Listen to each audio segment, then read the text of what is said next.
아담의 후손으로 태어난 인간은 누구나 다 죄인입니다. 아담이 선악과 따먹은 이후에 점점 타락해서 시대가 가면 갈수록 인간은 점점 더 악해지고 더 음란해지고 더 죄가 많아지고 모두가 다 죄인인 것입니다. 그래서 로마서 3장 10절에 보면 의인은 없나니 하나도 없다 그랬어요. 의인은 한 명도 없다는 거예요. 성경에 보면 이렇게 말씀하고 있습니다. 하나님이 보실 때 죄 없는 의인은 하나도 없다는 것입니다. 예수님 당시에 보면은 바리새인들은 가장 거룩한 척하고 가장 의로운 척하면서 세리와 죄인들을 멸시천대했어요. 우리 눈으로 볼 때는 그래도 세리와 죄인들보다 바리새인들이 더 낫지 않을까, 비교해 볼 때 더 낫지 아니할까, 우리 생각에는 그렇게 생각할 수 있어요. 그러나 예수님의 눈에는 그렇지가 않았어요. 바리새인이나 세리나 모두가 다 예수님의 눈으로 보면 다 죄인이에요. 다 죄인. 그들의 죄가 다 들여다 보이는 거예요. 그런데 바리새인들은요, 잘 들으세요. 바리새인들은 죄인이지만 한 가지 죄가 더 있어요. 그게 뭔지 알아요? 죄인인데 의인인 척하는 죄, 의인인 척하는 외식하는 죄가 하나 더 있어서 예수님의 눈에는 세리나 죄인들보다도 이 바리새인들이 더 문제가 많은 더 큰 죄인들이었던 것입니다. 그래서 예수님은 마태복음 23장에 보면 화 있을진저 외식하는 서기관들과 바리새인들이여 라고 말씀하면서 그들의 죄에 대해서 얼마나 책망을 많이 하셨는지 몰라요. 하나님의 눈으로 볼 때는 모든 사람이 다 죄인이지만은 자기 자신은 의인인 척하면서 죄가 없는 것처럼 그런 행세를 하면서 다른 사람을 멸시천대하는 그런 외식하는 죄인들이 사실은 더 큰 죄인인 것입니다. 다시 말하면 인간은 그 누구도 남을 판단하고 멸시천대할 자격이 없는 것입니다. 그저 자기 자신이 죄인인 줄 알고 겸손히 회개하는 길밖에 없는 것입니다. 요한복음 8장에 보면은 서기관들과 바리새인들이 음행 중에 잡힌 여자를 끌고 와서 가운데에 세우고 예수님께 이렇게 말합니다. 선생이여, 이 여자가 간음하다가 현장에서 잡혔나이다. 모세는 율법에 이러한 여자를 돌로 치라 명하였거니와 선생은 어떻게 말하겠나이까? 이렇게 건방지게 질문을 합니다. 자, 그들이 이렇게 말하는 것은 고발할 조건을 얻고자 하여 예수님을 시험하는 것이라 그랬어요. 우리 예수님은 전지전능하신 분이니까 그들의 속을 다 들여다보시죠. 그래서 예수님께서 몸을 굽히시고 손가락으로 땅에 무슨 글을 이렇게 쓰시면서 가만히 계시는 거예요. 그러니까 7절에 그들이 묻기를 맞이하는지라 자꾸 질문을 하네. 되풀이하는 거예요. 대답해라 이거예요. 대답해라. 예? 그러니까 예수님께서 다시 일어나셔서 말씀하시기를 너희 중에 죄 없는 자가 먼저 돌로 치라 그렇게 말씀하시고 나서는 또 다시 몸을 굽혀 손가락으로 땅에 뭔가 자꾸 글을 쓰시고 그저 계셨어요. 그런데 놀라운 것은 그들이 이 말씀을 듣고 양심의 가책을 느껴가지고 어른으로부터 시작해서 젊은이들까지 하나씩 떠나가고 결국에는 예수님과 그 가운데 섰는 이 가늠하다 붙잡힌 여자만 남아있게 됐어요. 이때 예수님께서 일어나셔서 여자 외에 아무것도 없는 것을 보시고 말씀하시기를 여자여, 이거 굉장히 존칭어입니다. 이 가늠하다 붙잡힌 이 더러운 여자에게 여자요. 얼마나 존칭어를 쓰는지. 여자요, 너를 고발하던 그들이 어디 있느냐? 너를 정죄한 자가 없느냐?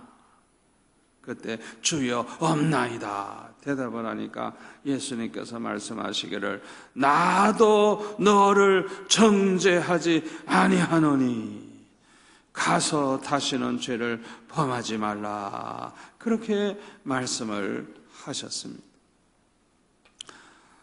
오늘 이 본문에 보면은 그래도 여기에 몰려왔던 사람들은 양심이 있는 사람들이에요. 드러나지 아니해서 그렇지 그들도 사실은 음행을 다 저지른 사람들이에요. 죄 없는 사람 하나도 없어요. 음란한 짓 다 한 사람이에요. 예수님은 그걸 다 알고 있어요. 그러니까 그들은 슬그머니 돌을 다 놓고 도망을 갈 수밖에 없었던 것입니다. 이 세상에 그 누가 이 여인을 정죄할 자격이 있겠습니까? 없습니다. 더군다나 예수님께서도 말씀하시기를 나도 너를 정죄하지 아니하노니 가서 다시는 죄를 범하지 말라고 말씀을 하셨어요. 예수님은 의로우신 분이기 때문에 우리를 정죄할 자격이 있으십니다. 그럼에도 불구하고 예수님은 우리를 정죄하지 아니하시겠다고 말씀을 하셨어요. 왜 그런 말씀을 하셨는 줄 알아요? 예수님은 우리를 정죄하기 위해서 이 세상에 오신 게 아니고 정죄받을 수밖에 없는 죄인, 멸망할 수밖에 없는 죄인, 소망 없는 죄인들을 구원하기 위해서 오셨기 때문인 것입니다. 죽어야 할 죄인들을 살리기 위해서 오셨기 때문인 것입니다. 이 죽일 놈아 죽어라, 그렇게 저주하고 악담하고 죽으라고 오신 게 아니라 그들을 살리기 위해서 오신 거예요. 그래서 마태복음 9장 13절에 보면 뭐라고 말씀하셨어요? 나는 의인을 부르러 온 것이 아니요 죄인을 부르러 왔노라. 할렐루야! 건강한 사람에게는 의원이 쓸데없고 병든 자에게야 의원이 쓸데있는 것처럼 예수님은 죄 없는 사람 찾으러 오신 게 아니라 죄인을 구원하기 위해서 죄인 살리고 죄인을 의롭게 하고 죄인에게 소망을 주고 죄인을 위해서 오셨다는 거예요. 여기서 깨닫게 되는 것은 우리도 남을 정죄하는 외식하는 자가 되어서는 안 되겠다는 것입니다. 우리가 남을 정죄할 무슨 자격이 있어요? 똑같은 죄인인데. 그런데 죄 없는 것처럼, 나는 뭐 초연한 것처럼, 남을 어떻게 정죄할 수 있어? 이거는 외식하는 인간이란 말이에요. 자기가 무슨 남을 정죄할 자격이 있어요? 우리는 남을 정죄하려고 하지 말고 우리 예수님처럼 죄인들에게도 복음을 전해서 구원 얻게 해야 될 줄 믿습니다. 예수님은 하나님의 아들로서 육신을 입고 이 세상에 오셨습니다. 예수님께서 이 세상에 오실 때 동정녀 마리아의 몸을 빌려서 성령으로 잉태되어 육신을 입고 이 세상에 오셨습니다. 다시 말하면 예수님은 아담의 자손으로 오신 게 아니에요. 아담의 자손으로 오신 게 아니에요. 동정녀 마리아의 약혼자인 요셉의 아들이 아닌 것입니다. 세상적으로는 요셉과 마리아의 가정의 아들처럼 보이지만은 사실은 요셉과는 전혀 상관이 없는 것입니다. 이 요셉과 마리아가 함께 살기 전에 처녀로 있을 때에 깨끗한 그 처녀 마리아의 몸에 잉태되어 오신 것입니다. 왜 그렇게 오셨는 줄 알아요? 예수님은 죄인이 되지 않기 위해서인 것입니다. 죄인의 자식은 다 죄인이에요. 그렇기 때문에 예수님은 여자의 몸만 빌려가지고 성령으로 잉태되어 오신 것입니다. 죄인은 인류를 구원할 수가 없습니다. 그렇기 때문에 예수님은 처녀의 몸에 성령으로 잉태되어 오신 죄 없으신 분인 것입니다. 그런데요, 하나님께서 참 하나님의 아들 예수님을 이 세상에 보실 때 여인의 몸을 빌려가지고 예수님을 잉태하게 하실 때 아무나 그렇게 한 게 아니에요. 마태복음 1장에 보면 이 요셉도 아주 의인이라고 아주 그렇게 설명하고 있고 이 마리아도 아주 정말 깨끗한 그런 처녀예요. 정말 깨끗한 처녀예요. 그러니까 하나님이 특별히 뽑으신 사람들이에요. 아주 그냥 너무너무 모범적인 그런 부부라고 할 수가 있습니다. 그런데 이 요셉과 마리아는 마태복음 1장 1절에 기록된 대로 아브라함과 다윗의 자손입니다. 하나님의 택하심을 받은 믿음의 조상을 가진 후손들인 것입니다.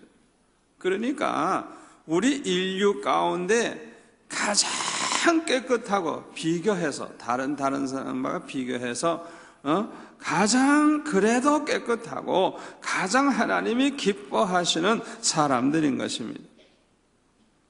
그러나 그 족보를 가만히 보니까 그들도 모두가 다 죄인들이고 부끄러운 일들이 너무너무 많았어요.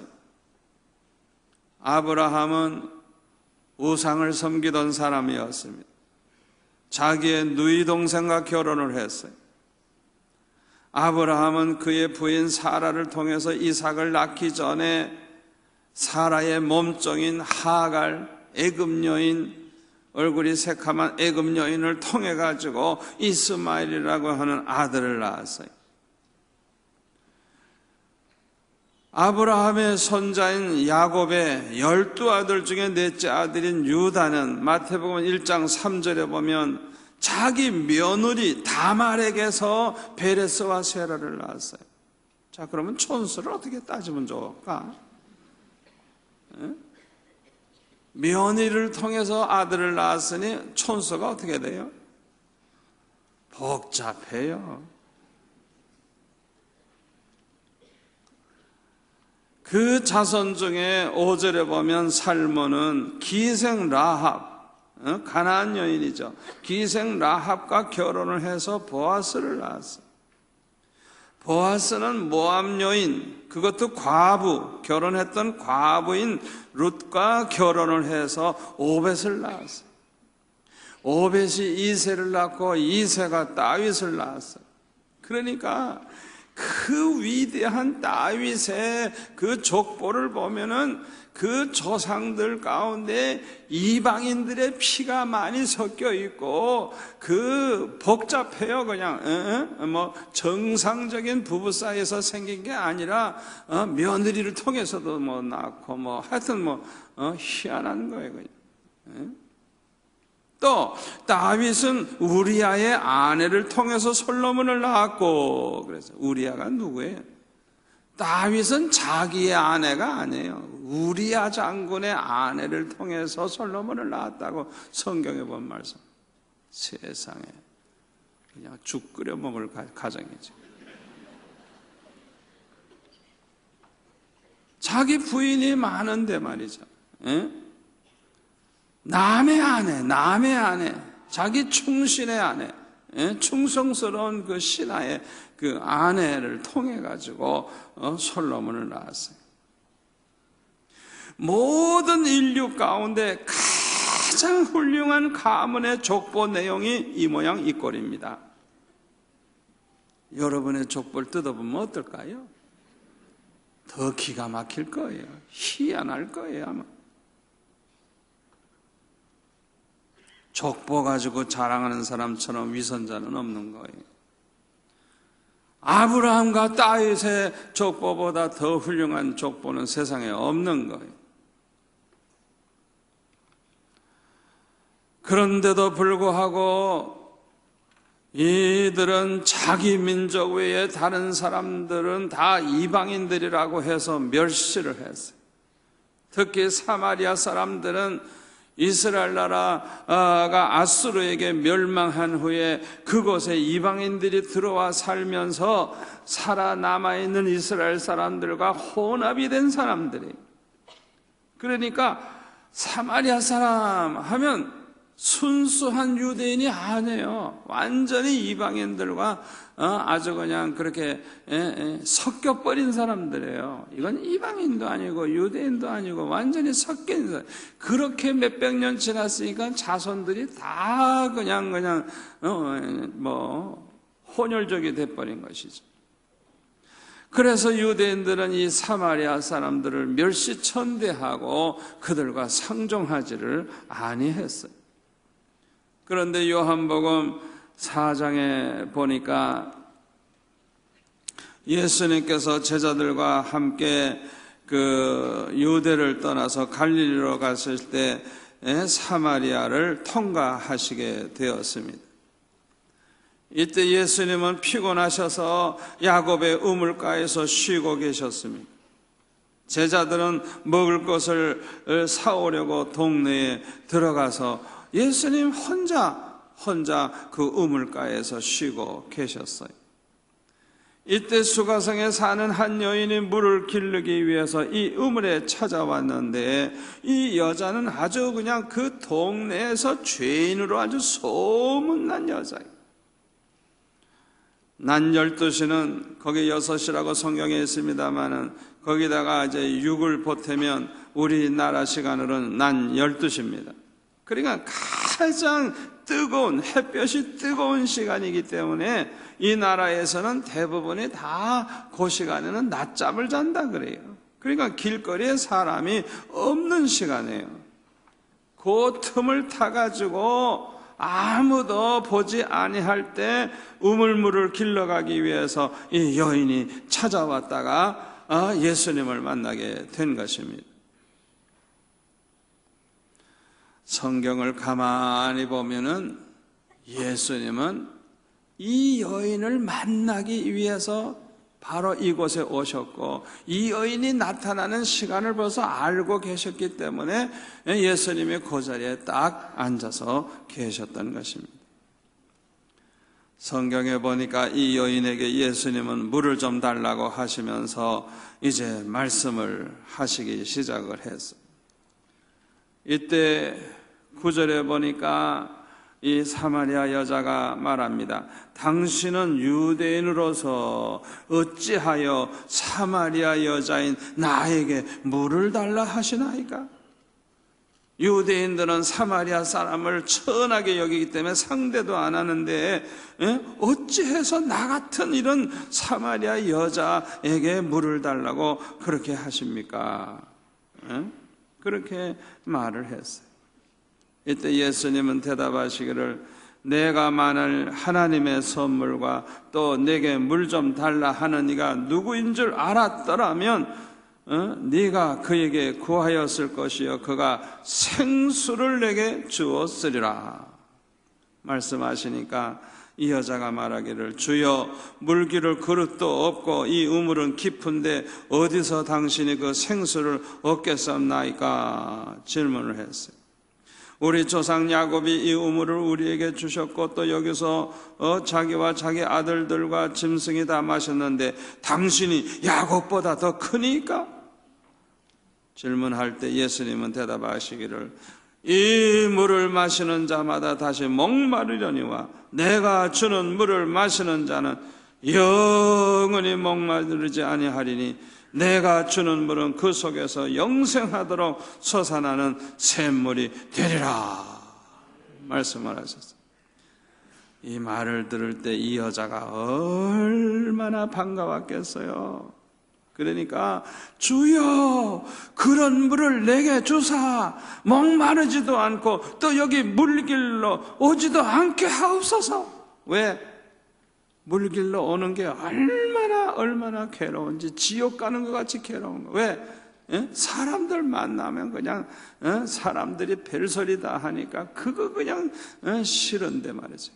그냥 물길로 올 때마다 마음 졸이고 오는데 다시는 목마르지도 않는 물이 있다고 하니까 그런 물을 내게 달라고. 그래서 목마르지도 않게 하시고 여기 물길로 오지도 않게 해달라고. 그때 예수님께서 가서 내 남편을 불러오라 그러셨어요. 이렇게 말씀하셨을 때 이 여인은 가슴이 뜨끔했을 거예요. 나는 남편이 없나이다. 예수님 말씀하시기를 네가 남편이 없다 하는 말이 옳도다. 너에게 남편 5이 있었고 지금 있는 자도 내 남편이 아니니 내 말이 참 뜨도다. 참 이 여자는 남자복이 많아. 남자복이 많아. 외롭질 않아. 언제나 남자가 붙어 있어. 과거에 남편이 5이나 있었는데 지금도 남자가 또 붙어 있어. 그런데 남자복은 많은데 남편복이 없어. 이거 얼마나 불행한 사람이야.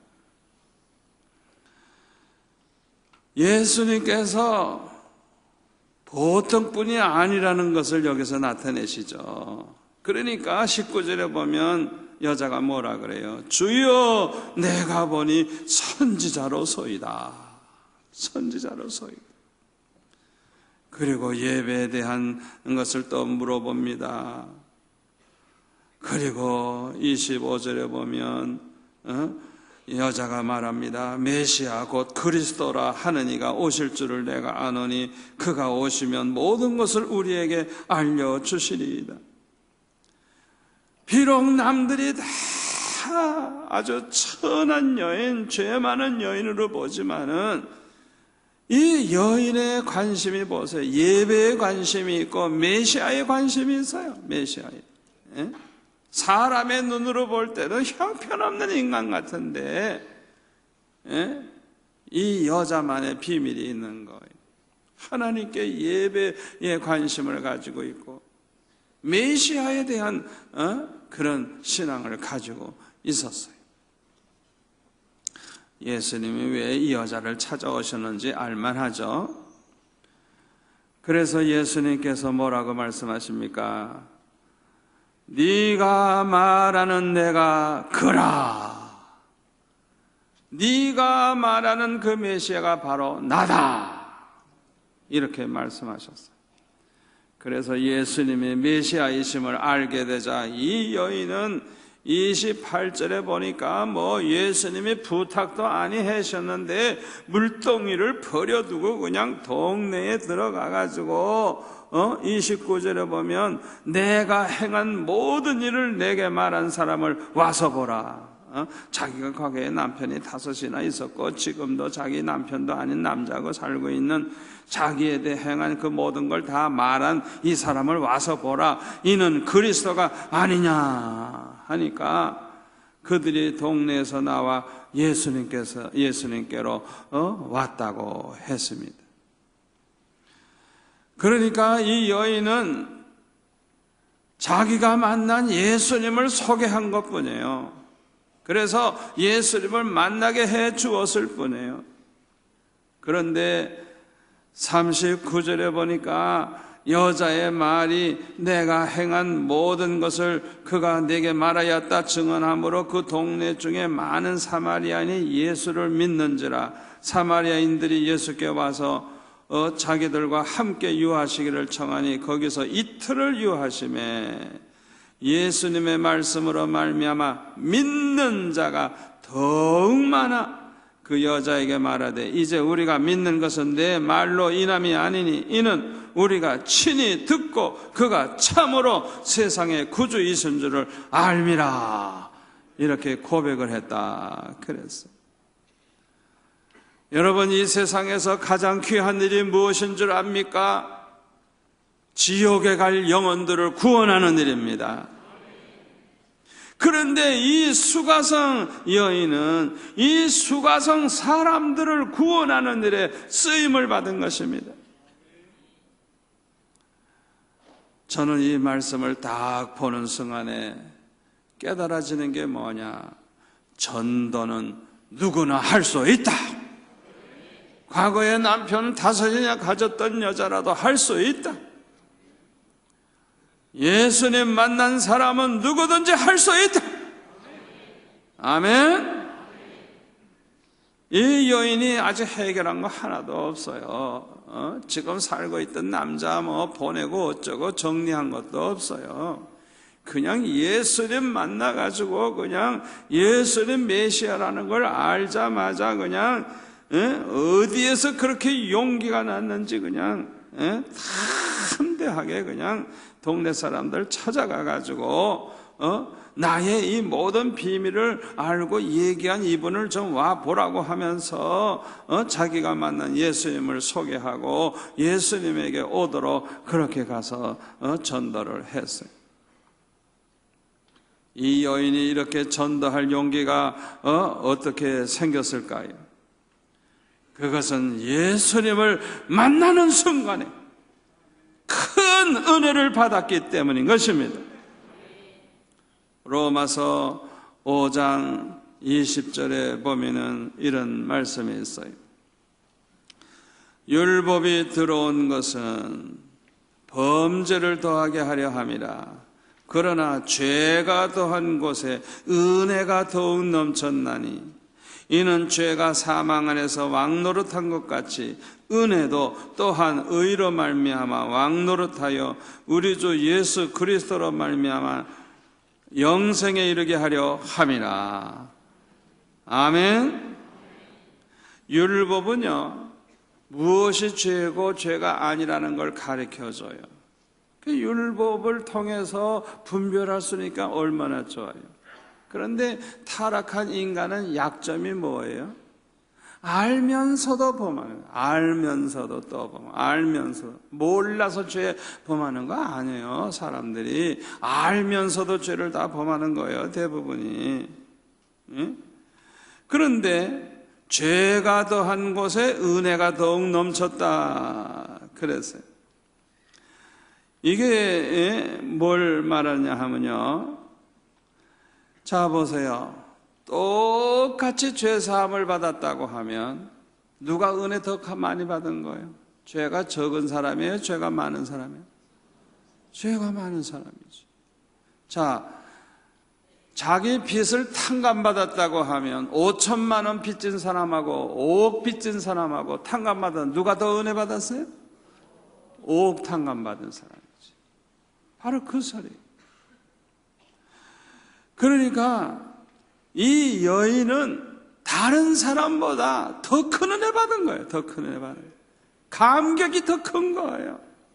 자기는 죄가 더 많기 때문에, 더 부끄러운 죄이기 때문에 더 감격스러운 거예요. 그러니까 그냥 얼마나 감사하고 얼마나 기쁜지 그냥 자기 자신도 모르는 사이에 그냥 물덩이 놔두고 그냥 담대하게 가서 예수님을 증거하게 된 것입니다. 오늘 이 자리에도 이런 성도들이 많이 나올 수 있기를 바랍니다. 받은 은혜가 너무 커서 담대하게 나아가 전도를 하는 그런 사람들이 많이 나올 수 있기를 바랍니다. 그런데 이 여인이 왜 사람들의 눈을 피해서 아무도 없는 난 12시에 우물물을 길러 와야 했을까요? 그것은 사람들이 조롱을 하며 멸시천대했기 때문인 것입니다. 사람들은 남의 말하기 좋아해요. 그래서 뭐 하나 이야기거리만 생기면 그저 우물가에 모여가지고 그냥 조잘 저 여자가 뭐 첫 번째 남편은 어떻고 두 번째 남편은 어떻고 알지도 못하면서 별소리 다 하고 지금 남에 사는 남자는 뭐 어떻고 하여튼 맨날 그냥 남의 얘기를 하니까 이 여자가 그냥 얼떨결에 여러 번 그들이 떠드는 소리를 들었을 거예요. 말 같지도 않은 소리 하는 걸. 그러니까 얼마나 마음이 아팠겠어요. 그래서 유대인들로부터 멸시천대받는 사마리아 사람들로부터 멸시천대를 또 받은 거예요. 멸시천대받는 인간들인 사마리아 사람들이 이 여자를 또 멸시천대하는 거예요. 과연 이들이 남을 멸시천대할 자격이 있는 사람들입니까? 아닙니다. 그러므로 남을 멸시천대하는 사람은 오히려 더 큰 죄인인 것입니다. 우리가 그 사실을 알아야 돼요. 나도 남에게 멸시천대받을 인간인데 그런 주제에 남을 멸시천대한다고 하면 더 큰 죄이네요. 더 큰 죄이네요. 아브라함과 다윗의 자손들의 족보를 보면 얼마나 부끄러운 죄인의 자손인가를 알 수가 있습니다. 그런데 그들은 자기들이 뭐 특별한 민족인 것처럼 이방인들을 멸시하고 사마리아 사람들을 멸시했어요. 또 이 사마리아 사람들은 이 수가성 여인을 멸시했어요. 하나님이 보실 때는 다 죄인인데 남을 멸시하는 그런 못된 짓을 한 것입니다. 그렇다고 하면 누가 더 큰 죄인입니까? 남을 멸시하는 사람들인 것입니다. 하나님이 보실 때 다 똑같은 죄인, 다 똑같은 죄인. 그런데 남을 멸시하는 사람들은 더 큰 죄네요. 죄가 더 있는 거예요. 더 있는 거. 그러므로 오늘 본문 고린도전서 1장 28절 29절에 보면 이렇게 말하고 있어요. 한번 같이 읽어볼까요? 하나님께서 세상에 천한 것들과 멸시받는 것들과 없는 것들을 택하사 있는 것들을 폐하려 하시나니 이는 아무 육체도 하나님 앞에서 자랑하지 못하게 하려 하심이라. 아멘. 하나님께서 세상에 천한 것들, 멸시받는 것들, 없는 것들을 택하셨다는 거예요. 그래가지고 있는 것들을 폐하려 하신다. 그 목적이 뭐라고요? 어느 누구도 하나님 앞에서 자랑하지 못하게 하려 하심이라. 잘났다고 큰 소리 하지 못하게 하려 하심이라. 그 말씀이에요. 여기서 우리는 왜 예수님께서 수가성 여인을 택하시고 그를 통하여 수가성 사람들을 구원하게 하셨는지 그 이유를 깨닫게 되는 것입니다. 잘 들으세요. 수가성 그 여인보다 이 여인을 멸시하고 비방한 수가성 사람들이 더 큰 죄이네요. 멸시천대했으니까. 그리고 또 이 수가성 사마리아 사람들을 멸시천대한 유대인들은 또 더 큰 죄이네요. 그러니까 차라리 이 세 종류의 사람 중에 누가 제일 나은 거예요? 비교해보면 차라리 수가성 여인이 제일 나은 거예요. 자기 주제 파악도 못하고 남을 멸시천대한 그들보다 차라리 멸시천대를 받은 그 사람이 주님 보실 때는, 하나님 보실 때는 더 나았다면, 더 나은 사람이라. 왜 하나님께서 이런 여인을 택하셨는지 이해할 수 있는 줄 믿습니다. 오늘 본문 말씀을 우리 처음부터 우리 한번 다 같이 한번 읽어보겠습니다. 처음부터 26절부터 끝까지 31절까지 우리 한 목소리로 같이 읽겠습니다. 형제들아, 너희를 부르심을 보라. 육체를 따라 지혜로운 자가 많지 아니하며 능한 자가 많지 아니하며 문불 좋은 자가 많지 아니하도다.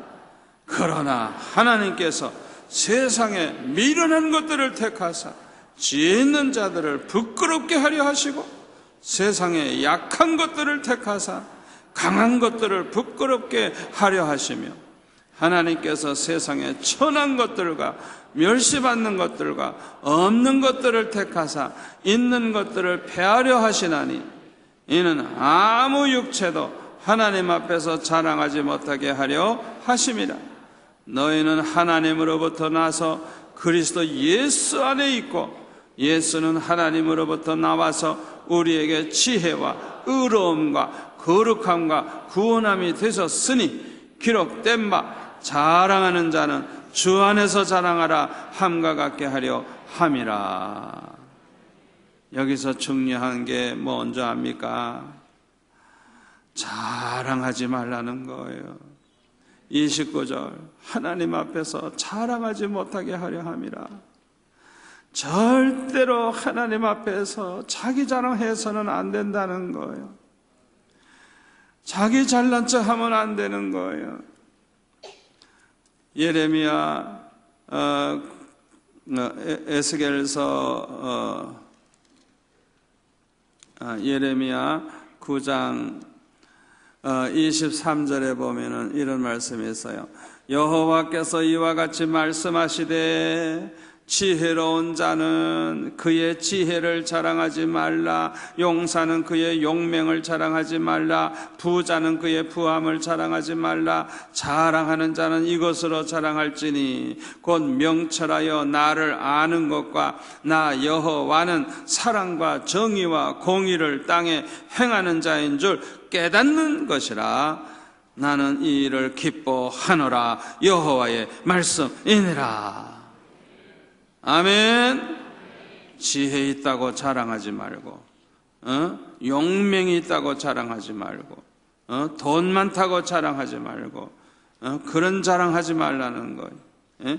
자랑하려고 하면 명철해서 하나님을 아는 걸 자랑하고, 여호와 하나님은 사랑과 정의와 공의를 땅에 행하는 분인 줄 깨달은 것을 자랑하라는 거예요. 그걸 우리 하나님은 기뻐하신다는 거예요. 가장 지혜로운 사람이 누굽니까? 겸손한 사람입니다. 자기 자신의 분수를 아는 사람입니다. 자기 자신이 얼마나 큰 죄인인가를 아는 사람입니다. 사도 바울은 참으로 훌륭한 가문에서 태어나고, 그 당시 최고 학문인 가말리엘 문화생으로서 총독이 인정하고 왕이 인정하고 아주 그 시대에 손꼽히는 그런 아주 유명한 인물이 사도 바울입니다. 그렇게 훌륭한 사람이에요. 그러나 그가 예수님을 알지 못했기 때문에 예수 믿는 사람들을 다 이단으로 생각하고, 예수 믿는 사람들을 죽이려고 그러고, 예수 믿는 사람들을 다 붙잡아 가려고 다메섹으로 가다가, 그 다메섹 도상에서 예수님을 만난 후에 겸손한 사람으로 변화되기 시작을 했습니다. 예수님을 만나면 변화됩니다. 예수님을 만난 사람은 겸손해집니다. 그래서 에베소서 3장 8절에 보면, 모든 성도 중에 지극히 작은 자보다 더 작은 나에게 이 은혜를 주신 것은 얼마나 겸손한 사람인가를 보여주는 거예요. 모든 성도 중에 지극히 작은 자보다 더 작은 나에게, 이렇게 표현을 하고 있어요. 고린도전서 15장 8절에 보면 만삭되지 못하여 난 자 같은 자라고, 7달 반 만에 난 자라는 거예요. 또 9절에 보니까 사도 중에 지극히 작은 자라고. 디모데전서 1장 15절에 보면 죄인 중에 내가 괴손이라, 죄인 중에 내가 괴손이라. 이 세상에 죄인들 중에 나 같은 죄인은 없다. 죄인들 중에 아주 괴수, 우두머리, 제일 큰 죄인이라는 것. 이렇게 사도 바울이 변화되는 것을 볼 수가 있어요. 그러므로 겸손한 사람은 함부로 남을 판단하지 않습니다. 겸손한 사람은 함부로 남을 비판하지 않습니다. 남을 정죄하지 않습니다. 남을 멸시하지 않습니다. 남을 비난하지 않습니다. 겸손한 사람은 자기 자랑을 하지 않습니다.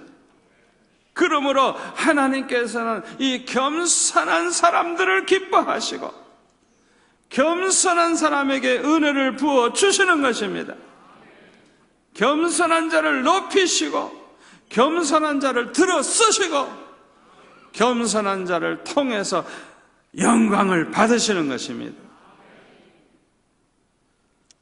우리 예수님은 수가성 사람들을 구원하시려고 하실 때 수가성 사람 중에서 가장 훌륭한 사람을 택한다든지 아니면 수가성의 제일 높은 성주를 통해서 그 수가성 사람을 구원하려 하시지를 아니하시고, 왜 가장 멸시천대받는 이 여인을 택하셔서 이 수가성을 구원하셨을까? 그 이유를 하나하나 말씀을 드리면서 이제 제 설교를 정리하겠습니다. 첫 번째로는 수가성 사람을 구원하는 것은 하나님이 하시는 일이기 때문인 것입니다.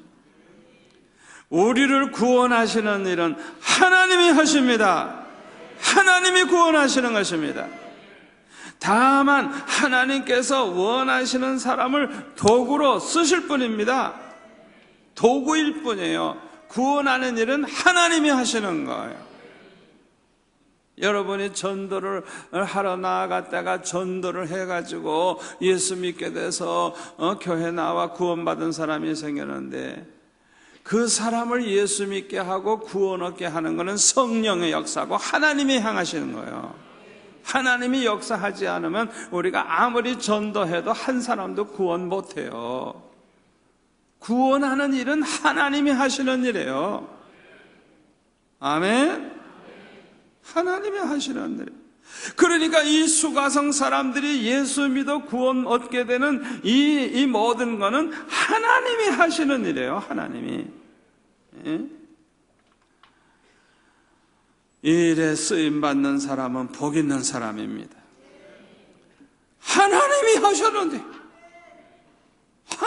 하셨는데 상은 우리가 받는 거예요. 이 일을 한 사람들이 칭찬 듣고 면류관 쓰게 되고 영광을 얻게 되는 거예요. 영혼 구원한 일에 쓰임받는 사람들, 전도하는 사람들, 그래서 수지 맞는 거예요. 아멘. 두 번째로 왜 가장 멸시천대받는 이 여인을 택하셨을까? 아무리 부족한 사람이라도 하나님이 들어 쓰시기만 하면 못하실 일이 없으시기 때문인 것입니다. 여러분, 똑같은 칼 하나를 쥐고 있어요. 강도가 그 칼을 쥐고 있으면 강도질밖에 하는 게 없어요. 그러나 유명한 외과 의사가 그 칼을 가지고 있으면 죽어가는 환자를 살려낼 수가 있는 거예요. 칼은 똑같은 칼인데 누가 그 칼을 들어 쓰느냐에 따라서 차이가 얼마나 나는지 몰라요. 아무리 부족한 사람이라고 할지라도 전지전능하신 하나님이 들어 쓰시면 못하실 일이 없는 것입니다. 그러므로 하나님은 세상에 미련한 것들을 택하여 쓰시기도 하시는 것입니다. 세상에 약한 것들을 택하시고 천한 것들을 택하시고 멸시받는 것들을 택하여 쓰시기도 하시는 것입니다. 저와 여러분도 미련하고 약하고 천하고 멸시받는 그런 인간이라고 할지라도 우리도 하나님이 들어 쓰시기만 하면 놀라운 일이 일어나는 것입니다. 아멘? 믿으세요. 중요한 것은 하나님이 나를 들어 쓰시느냐 안 쓰시느냐, 그게 중요한 거예요. 세 번째로, 하나님께서 이런 사람들을 택하여 쓰시는 중요한 이유는 아무도 자랑하지 못하게 하기 위해서인 것입니다. 다시 말하면 하나님이 하셨기 때문에 모든 영광을 하나님이 받으셔야 되는데, 똑똑한 인간들이 일을 했을 때는 마치 자기가 잘나가지고 자기가 한 것처럼 영광을 받다가 보니까 하나님이 영광을 도둑질하는 결과가 되는 거예요. 모든 영광을 하나님께만 돌려야 할 줄 믿습니다. 절대로 자랑을 하면 안 되는 거예요. 그래서 무슨 일이 잘 되고 아주 그냥 성공적으로 이루어졌을 때 조심해야 될 게 뭐냐면 이 모든 게 하나님의 은혜였습니다. 내가 한 건 그저 아무것도 없습니다. 모든 게 하나님이 하셨고 하나님의 은혜였습니다. 꼭 이 말을 통해서 하나님께 영광을 돌려야 돼요. 자기 자랑하면 안 되는 거예요. 네 번째 이유는 멸시받는 죄인보다 남을 멸시하는 죄인이 더 큰 죄인이기 때문인 것입니다. 미련한 자보다 지혜롭다고 자랑하는 자가 더 큰 죄인이기 때문인 것입니다. 약한 자보다 자신이 강하다고 자랑하는 교만한 사람이 더 하나님 앞에 미움을 받을 수밖에 없고 버림을 받을 수밖에 없는 것입니다. 이해가 됩니까? 그러니까 이 수가성 여인은 멸시 천대받는 사람이에요. 멸시 천대받는 이 죄인보다 남을 멸시 천대하는 그 인간이 더 큰 죄인이란 말이에요. 그러니까 하나님이 누구를 쓰시겠어요? 더 큰 그런 못된 죄인을 쓰시겠어요? 남을 멸시 천대하는 사람보다 천대받는 사람을 쓰지. 그 사실을 우리가 알아야 되는 거예요. 여러분, 지혜롭다고 자랑하지 마세요. 하나님은 그런 사람 쓰지 않습니다. 자기가 강하다고 자랑하지 마세요. 그런 사람을 하나님은 쓰지 않습니다. 오히려 자신이 미련하다고 생각하고 자신이 약하다고 생각하고 겸손한 그 사람을 쓰십니다. 아멘. 다섯 번째로는 자신이 죄가 적다고 생각하는 자보다 죄가 많다고 생각하는 자가 더 큰 은혜를 받게 되기 때문인 것입니다. 사실 더 큰 은혜를 받은 사람일수록 자기 자신이 큰 죄인이라고 생각합니다. 은혜를 많이 받은 사람일수록 다른 사람들이 자기보다 더 훌륭하게 보이는 거예요. 여러분이 이 사실을 알아야 돼요. 남들을 자꾸 보면 허물이 보이고 못나 보이고 아이고 한심한 인간들, 아이고 왜 저 모양이야, 아이고 저 모양이야. 그거는 아주 교만이 그냥 꽉 차 있어가지고 아주 잘못된 거예요. 이 사람은 아주 회개할 걸 제대로 회개 못한 사람이에요. 영적으로 어두운 사람이에요. 정말 은혜를 받고 보면, 영안이 열리고 보면 자기 죄가 너무 많고 자기 허물이 너무 많아가지고 다른 사람을 왈가왈부할 그런 자신도 없고 용기도 없는 거예요. 오히려 자기와 비교해보면 다 훌륭해. 너무 훌륭해. 너무 훌륭해. 목사님들을 봐도 나보다 다 훌륭해. 너무 훌륭한 사람이 세상에 너무 많아. 성도들을 봐도 아이고 나보다 저분이 더 훌륭하고. 은혜 받은 사람일수록 자기 자신의 죄가 더 커 보이고 다른 사람은 자기보다 훌륭해 보이는 것입니다. 아멘. 그렇기 때문에 잘났다고 남을 멸시천대하는 사람들보다 멸시천대받는 이 수가성 여인이 어떤 의미에서는 더 큰 은혜를 받을 수 있는 사람이고 은혜를 받는 사람인 것입니다. 아멘. 하나님이 그런 사람을 쓰시죠. 여섯 번째로, 하나님은 과거보다 현재를 보시는 하나님이시기 때문인 것입니다. 에스겔서 18장 21절에 보면은 이런 말씀이 있습니다. 그러나 악인이 만일 그 행한 모든 죄에서 돌이켜 떠나 내 모든 율례를 지키고 정의와 공의를 행하면 반드시 살고 죽지 아니할 것이라. 그 범죄한 것이 하나도 기억함이 되지 아니하리니 그가 행한 공의로 살리라. 주 여호와의 말씀이니라. 내가 어찌 악인이 죽는 것을 조금인들 기뻐하랴. 그가 돌이켜 그 길에서 떠나 사는 것을 어찌 기뻐하지 아니하겠느냐. 만일 의인이 돌이켜 그 공의에서 떠나 범죄하고 악인이 행하는 그 모든 가증한 일대로 행하면 살겠느냐? 그가 행한 공의로운 일은 하나도 기억함이 되지 아니하리니 그가 그 범한 허물과 그 지은 죄로 죽으리라. 여러분, 이 말씀 잘 보시기를 바랍니다. 과거에 죄를 많이 범한 사람이라도 지금 현재로는 그 죄를 다 회개하고 끊어버리고 돌이켜서 의롭게 살고 있어. 지금은 그러면 잘 들으세요.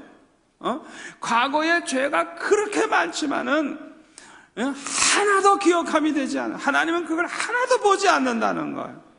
지금 현재 의롭게 사는 그 모습을 보시고 하나님은 축복하신다는 거예요. 잘 들으세요.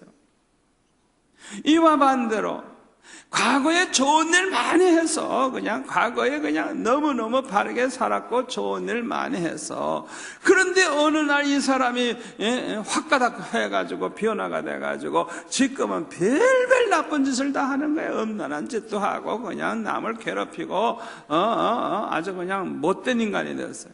그렇다고 하면 과거에 행한 그 모든 의인은 하나님이 하나도 기억하지 않는데, 그건 보지 않는데요. 지금 그 사는 그 못된 그 모습 그대로 보시고 하나님이 심판하시겠다. 하나님의 법이에요. 하나님의 법. 그러니까 과거에 매이지 마세요. 과거를 묻지도 마세요. 과거를 고백도 하지 마세요. 과거를 고백하는 건 얼마나 괴로운 건지 몰라요. 그 사람에게도 괴로움을 주는 거예요. 한번 따라서 할까요? 과거를 묻지 마세요. 과거에 매이지 마세요. 과거를 말하지도 마세요. 현재가 중요합니다. 하나님은 현재를 보십니다. 아멘. 참 이 에스겔서 이 18장 말씀 얼마나 우리에게 소망을 주는지 몰라요.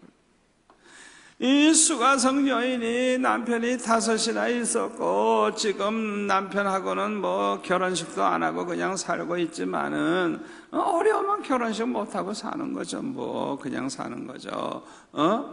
그렇지만은 예수님을 만나고 나서, 메시아를 만나고 나서 이 여자가 확 변하는 거예요. 확 변하는 거예요. 그러니까 이 여자의 과거를 보면은 한심한 여자지만은 예수님 만난 이후에 이 수가성 여인은 하나님이 크게 쓸 수 있는 사람인 것입니다. 아멘. 왜 이 수가성 여인을 통해서 그 수가성을 구원하게 하셨는지 이유를 충분히 이해하시겠죠? 우리 하나님은 과거보다 현재를 보시는 하나님. 현재가 중요한 것. 철저히 죄를 끊어버리시고 철저히 잘못된 과거를 차단해 버리시고 변화된 삶을 살아가시기를 바랍니다. 어거스틴과 같은 사람은 얼마나 일찍이 타락을 해가지고 별별 짓을 다 했어요. 결혼도 하지 않고 일찍이 그냥 사생활을 낳기도 하고 이단에 넘어가기도 하고 뭐 별짓을 다 한 사람. 그러나 그가 한번 딱 회개하고 변화된 다음에는 성자 소리를 들어. 성자 소리. 그 성자의 모습으로 사는 어거스틴 가지고 자꾸 과거 얘기를 한다고 하면 그건 나쁜 놈이지. 그렇잖아요. 우리 하나님은 과거를 보시지 않는다. 현재를 보시는다. 아멘. 여러분, 과거 때문에 너무 괴로워하지 마시고 오늘 이 순간부터라도 정말 멋지게 그냥 거룩하게 하나님께 영광 돌리며 살아가시기를 축원합니다.